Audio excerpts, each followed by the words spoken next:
วัสดีค่ะพบกับช่องอร่อยง่ายๆสไตล์คุณแดงนะคะเป็นการทำอาหารสำหรับครอบครัวสำหรับคุณพ่อคุณแม่ลูกๆและสมาชิกทุกคนในครอบครัวทุกคนทานได้ทำได้ง่ายๆนะคะวันนี้นะคะจะทำเมนูปลาตะเพียนราดซอสมะขามพริกไทยดำไปทำกันเลยค่ะส่วนผสมมีดังนี้นะคะอันดับแรกก็จะเป็นปลาตะเพียนนะคะปลาตะเพียนเนี่ย1ตัวนะคะ600 กรัมนะคะ6 ขีดอันนี้แดงล้างทำความสะอาดไว้แล้วนะคะในท้องอะไรนี่ต้องล้างทำความสะอาดไว้ให้เรียบร้อยนะคะโดยใช้เกลือล้างด้วยน้ำเกลือนะคะแล้วก็เวลาเลือกปลาตะเพียนนี่เราต้องเลือกตัวอ้วนๆนะคะเขาจะมันแล้วก็เนื้อไม่เหนียวอร่อยนะคะแล้วส่วนประกอบของซอสมะขามพริกไทยดำก็จะมีพริกไทยดำนะคะแล้วก็กระเทียมแดงใช้กระเทียม20 กรัมแล้วก็พริกไทยดำ2 ช้อนโต๊ะนะคะแล้วก็รากผักชีอีก5 รากนะคะแต่เป็นรากเล็กๆนะคะเครื่องปรุงก็จะมีอยู่แค่4 อย่างนะคะก็จะมีน้ำมะขามเปียกน้ำปลาซอสหอยนางรมแล้วก็น้ำตาลปี๊บนะคะนอกนั้นก็จะเป็นผักตกแต่งนะคะแดงใช้ใบผักเคลที่ปลูกไว้ที่บ้านเอามาตกแต่งนะคะแล้วก็มีผักชีต้นหนึ่งแล้วก็พริกชี้ฟ้าแดงที่หั่นเรียบร้อยแล้วอีก1 เม็ดนะคะไปทำต่อกันเลยค่ะเริ่มจากเราต้องมาบั้งปลาตะเพียนนะคะบั้งให้ถึงสันหลังนะคะบั้งทีๆนะคะเพื่อนๆบั้งทีๆเราต้องใช้มีดคมๆนะคะถ้าบั้งทีเท่าไหร่ยิ่งดีเพราะว่าปลาตะเพียนนี่เขาจะมีก้างเยอะเราบั้งให้ก้างเขาขาดนะคะ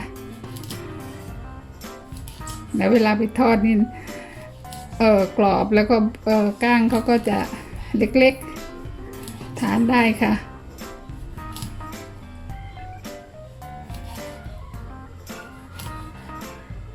เดี๋ยวแดงทำต่อให้เสร็จนะคะหลังจากบั้งปลาเสร็จแล้วนะคะเราก็เอากระดาษมาซับตัวปลานะคะให้แห้งเลยนะคะเพื่อนๆเพราะว่าเวลาทอดแล้วก็จะได้ไม่มีน้ำทำให้น้ำมันกระเด็นนะคะในท้องด้วยซับให้หมดเลยค่ะไม่ให้มีน้ำนะคะพอซับเสร็จแล้วนะคะก็เอาเกลือทานะคะอันนี้กันปลาติดกระทะนะคะบางคนเขาก็จะใช้แป้งเขาจะใช้แป้งทอดกรอบแต่ว่าแดงจะทำแบบราดน้ำซอสไปเลยก็ถ้าใช้แป้งทอดกรอบแล้วมันก็จะนิ่มๆไม่ค่อยอร่อยค่ะก็เลย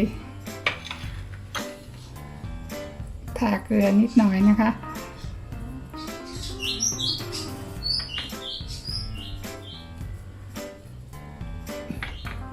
เดี๋ยวไปทอดกันเลยค่ะเปิดไฟเลยค่ะ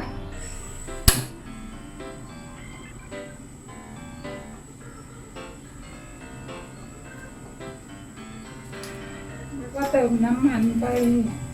พอประมาณนะคะ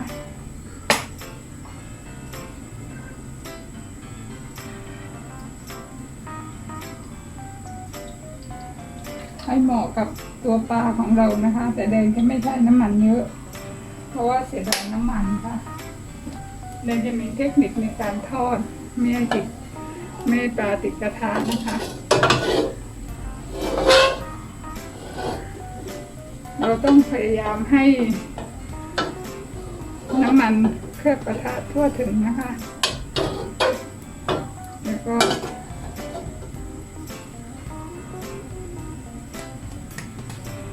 เติมเกลือลงไปนิดหนึ่งนะคะ แ ติมเกลือลงไปนิดหนึ่งนะคะ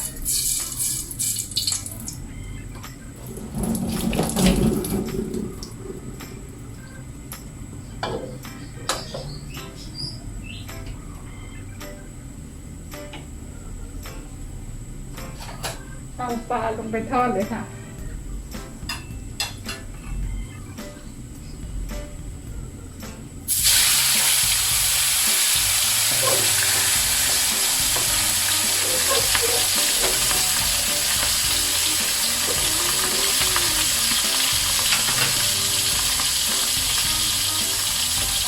การทอดไม่ให้ติดกระทะนะคะเพื่อนๆเราต้องพยายามให้น้ำมันอยู่ที่หัวปลากับหางปลาเยอะๆนะคะเพราะว่าเราใช้น้ำมันน้อยไม่ได้ท่วมตัวปลาเป็นการประหยัดน้ำมันแล้วก็ใช้ไฟค่อนข้างแรงนะคะ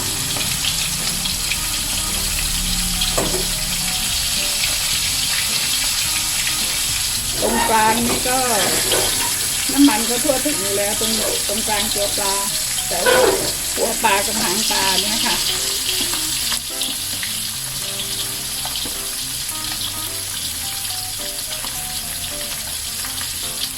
เดี๋ยวแดงทอดต่อให้สุดนะคะปลาก็ใกล้จะสุกแล้วนะคะเพื่อนๆเนี่ยเทคนิคในการทอดใช้น้ำมันน้อยแต่ว่าปลาไม่ติดกระทะปลาสวยงามนะคะก็คือเราใส่เกลือในน้ำมันร้อนๆลงไปนิดหน่อยนะคะแล้วก็ช่วงการทอดเนี่ยเราต้องดึงน้ำมันมาไว้ที่ส่วนหัว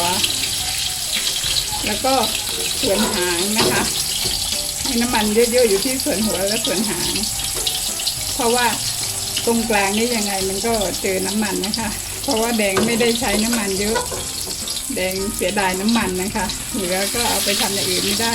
อันนี้ปลาก็เสร็จเรียบร้อยแล้วนะคะทอดเสร็จเรียบร้อยแล้วเพื่อนๆดูสิคะน่าทานมากเลยค่ะเดี๋ยวแดงเสด็จน้ำมันไว้นะคะเดี๋ยวตักพักไว้นะคะต่อไปทำน้ำซอสนะคะเปิดไฟเลยค่ะตักน้ำมันออกเหลือน้ำมันเล็กน้อยนะคะแต่บังเอิญแดงมีไข่ปลาตะเพียนด้วยแดงทอดไข่ปลาตะเพียนก่อนเดี๋ยวจะเอามาเรือกับน้ำซอสนะคะ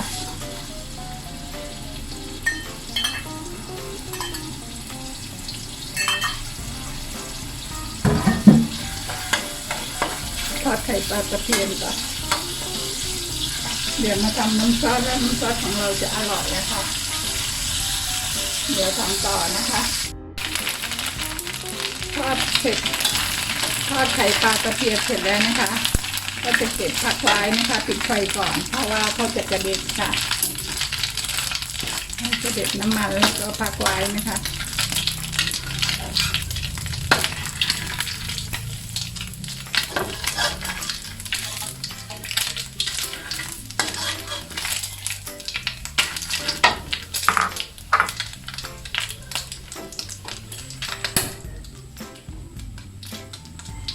ต่อไปก็ใส่3 เกลือที่เราตำไว้นะคะใส่ไปช้อนหนึ่งก่อนเพื่อที่จะผัดได้หอมๆนะคะเราแบ่งมาเป็น2 ส่วนอันนี้เราใช้ไฟไม่แรงมากนะคะไฟกลางๆครึ่งหนึ่งนะคะเราผัดได้หอมๆครึ่งหนึ่งแล้วก็ใส่น้ำมะขามเปียกเลยค่ะอันนี้แดงตวงไว้4 ช้อนนะคะ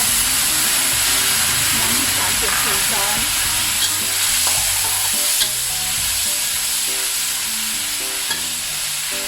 แล้วหลังจากนั้นเราก็ใส่3 เกลือกระเทียมพริกไทยรากผักชีที่เตรียมไว้เนี่ยใส่ไปครึ่งหนึ่งนะคะอันนี้เป็นเคล็ดลับนะคะเพราะจะทำให้น้ำซอสของเรานี่อร่อยมากๆนะคะหอมมากๆนะคะเติมน้ำลงไปครึ่งถ้วยนะคะ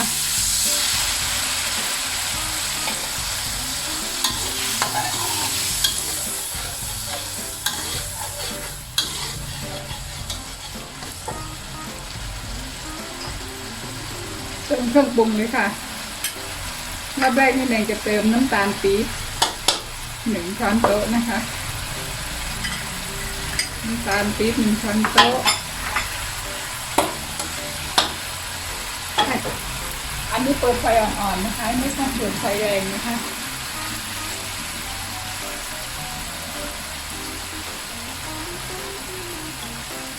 เปิดไฟเคี่ยวอ่อนๆให้น้ำตาลปี๊บละลายนะคะ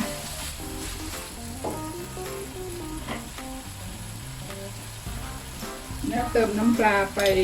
2 ช้อนนะคะ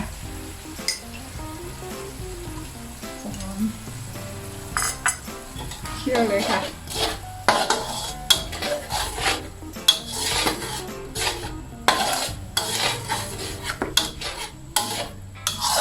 เครื่องปรุงรสชาตินี่แล้วแต่เรานะคะเพื่อนๆเราชอบรสชาติไหนเราก็คอยชิมเอานะคะแล้วก็ใส่ซอสหอยนางรมไปอีก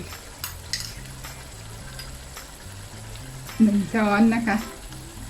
1 ช้อนโต๊ะ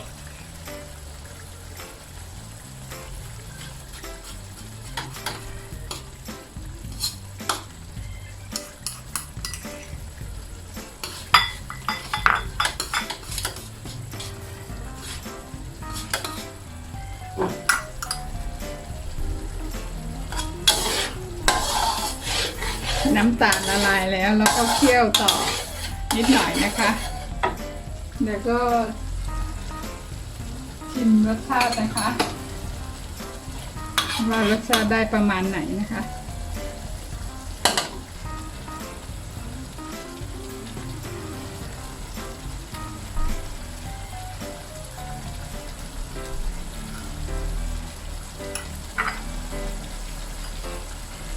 เติมน้ำไปอีกนิดหนึ่งนะคะรสชาติเปรี้ยวนำ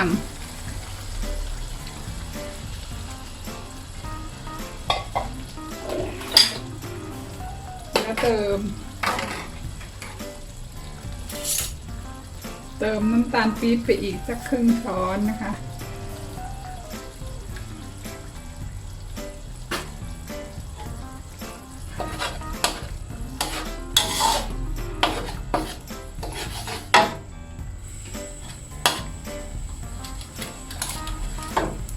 เดี๋ยวแดงเคี่ยวต่อนะคะหลังจากที่แดงเคี่ยวมาสักพักหนึ่งแล้วนะคะแดงก็จะใส่ไข่ปลาตะเพียนลงไปนะคะกับน้ำซอสจะได้อร่อยนะคะโอ้น่าทานมากเลยค่ะเพื่อนๆกลิ่นหอมมากๆเลยค่ะ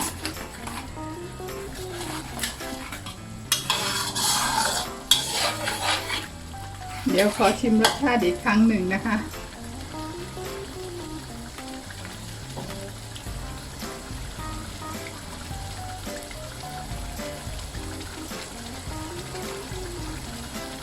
อร่อยแล้วค่ะเพื่อนๆอร่อยมากเลย